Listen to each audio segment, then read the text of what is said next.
This is the return of the weekly release roundup. We're going to be bringing you all the biggest releases from the upcoming 7 days, breaking news from the sneaker industry, as well as all the top stories from the culture. But before we get into it, make sure you hit that like, share and subscribe button down below because it really does help out the channel. Tuesday the 15th, we have the Nike Air Force 1 Day of the Dead. Some beautiful 3M hits on this pair. Yeah. Really, really lovely details on this. Is it a copper drop for you? It would be a cop, but it's a US exclusive. Won't be releasing over here, unfortunately. What a shame.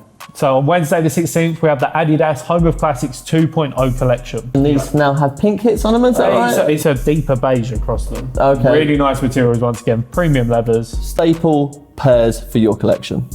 Finally, the release of the week, in my opinion, the Basement X Nike Air Max 90 London edition. Rounding off the collection of Air Max 90s from the London Collective. Also London, like I said last week, the best city in the world, but not necessarily the best pair from the collection. For me, the Manchester just dropped. That was the best. This is still fire. Let us know, are you Team Chris or Team Dan on this? Because for me, the London's by far the better one. Let us know in the comments below.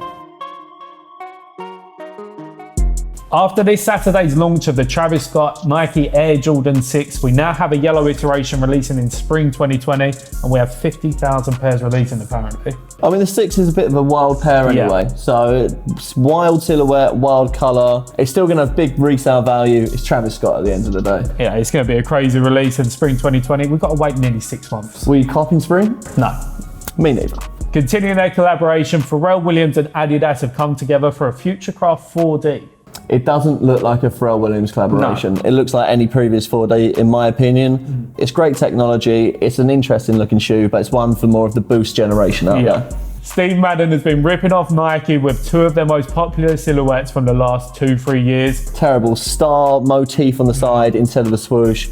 Don't know what he's thinking. All out plagiarism, if plagiarism is the sort of word that you use in this context. Maybe he was on the loose when he had some. You could be walking on holy water with this brand new Nike Air Max 97. Weighing in at a cool $1,400, this pair has water in the sole unit at the bottom, blue water, apparently that comes from the River Jordan, so it's holy water. Yeah, it's been baptised. Yeah, been baptised. It's out there, pretty cool pair, reselling for up to $3,000, yeah, I believe. It's crazy.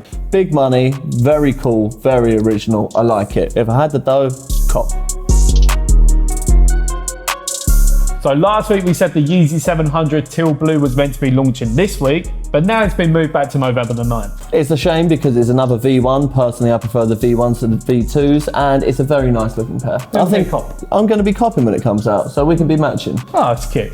Unconfirmed release of the Yeezy Boost 380 Alien has now been seen on foot, but we still don't know if it's in an actual release yet. I think they're called the Alien because you must live on another planet if you're going to cop these. They look terrible. Today we heard the news that the Yeezy Boost 700 V1 MVNV. No, MNVN Moonvun.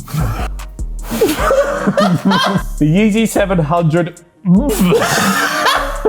The Yeezy Boost 700 V1 MNVN Moonvun in a bright pink colorway has been released today. One for all the girl them sugar out there. No release date as of yet. All we know is there's going to be a full size run. It's a very loud shoe. It's a no from me, Jeff. Valentine's flex. And the last piece of news to keep the rumour mill spinning is a Jordan 1 Nike SB Low that will be launching in December.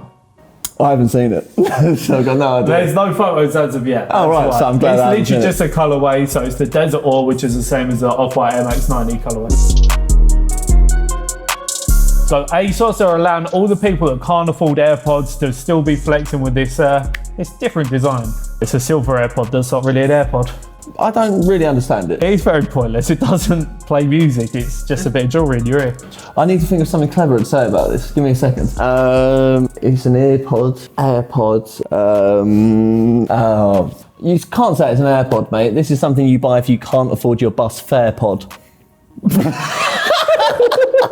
So if you buy this, there's something wrong with you.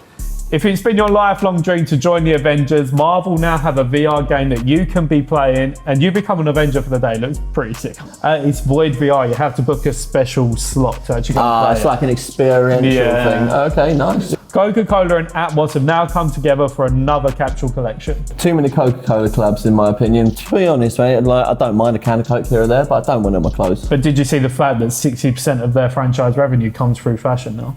Rolling Stones have enlisted Cactus Plant Flea Market for all of their latest merch, and I'm not gonna lie, it's fire. Absolutely crazy. We're talking loads of the tongue logos everywhere, loads of print all the way across it, and that raised print that CPFM are known for. It's an absolute banger, but it's only available for 5 days. And where can you cop it from? You can cop it from Rolling Stones' website, and that's it. Once it's gone, it's gone. LVMH have now released their quarterly finances, and they have produced $38.4 billion worth of sales. Do we think this is another Virgil Abloh, everything he touches the gold sort of scenario? Exactly that. And then you've got Kim Jones at Dior as well, so they own both of them. It's a bit of a madness what they've got going on over there at the moment. $31.1 billion. I wish that was a bad weekend for me. Finally, Gemini Man has bombed at the box office, only taking $31.1 million US at the box office. I wish that was a bad weekend for me. You literally just stole my joke. In comparison to the Joker, where he's already taken nearly $500 million, it's crazy that such a high-end film has flopped so much. This has been the weekly release roundup, and make sure you check back next week. And before you go, make sure you hit that like, share, and subscribe button down below. See you.